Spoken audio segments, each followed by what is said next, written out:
Kawere. Welcome to Born Extinct, my journey to acknowledgement of my ancestors and authentic spiritual self.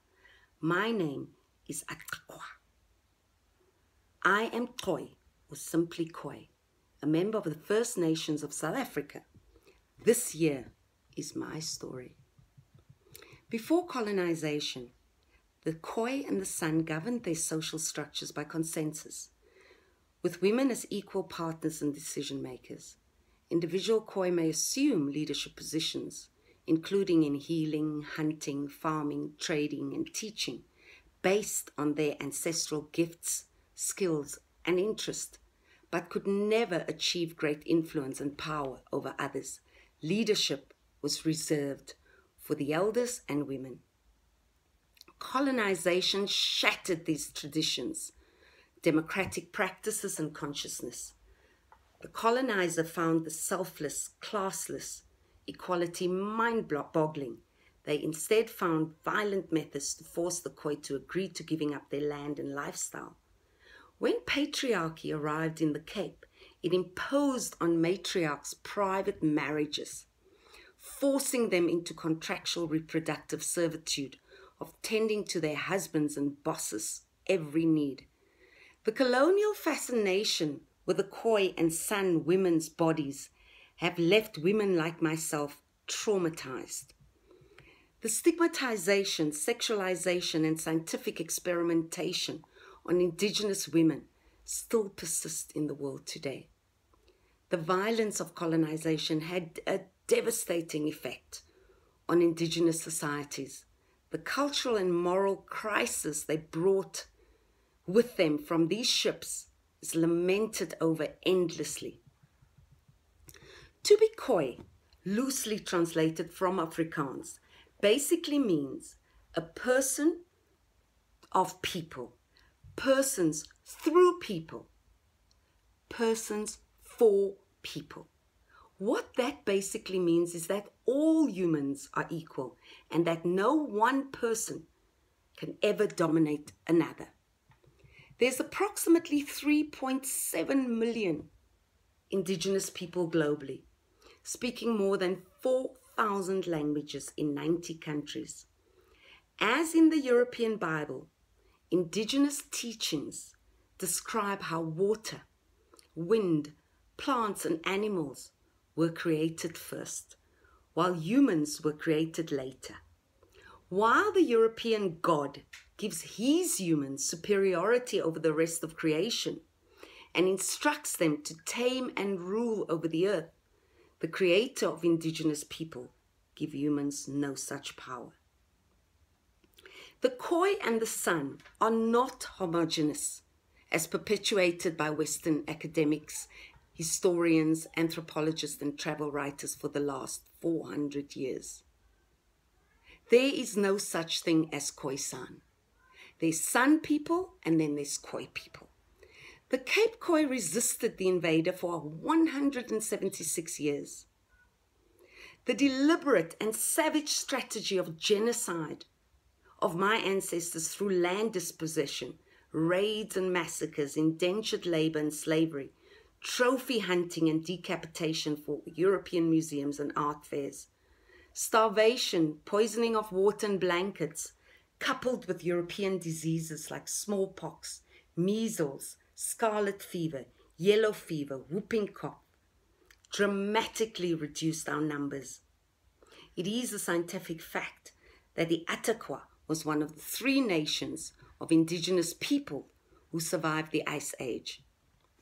My ancestors survived in caves called Point of Origin in Mossel Bay in the Cape.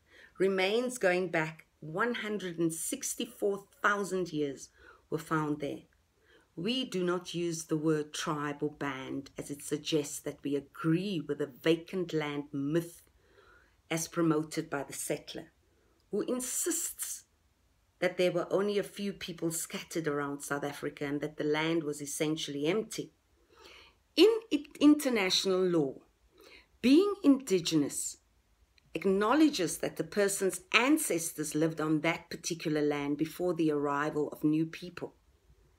The complete invisibility in the media not only erases me and my ethnicity from South African consciousness, but creates a bias while undermining current efforts relating to land distribution.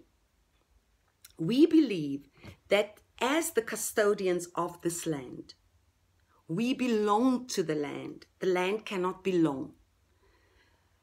The story of Indigenous peoples' endless struggle to prove that we are here and we belong, and our struggle to be seen and heard, is an extremely painful one.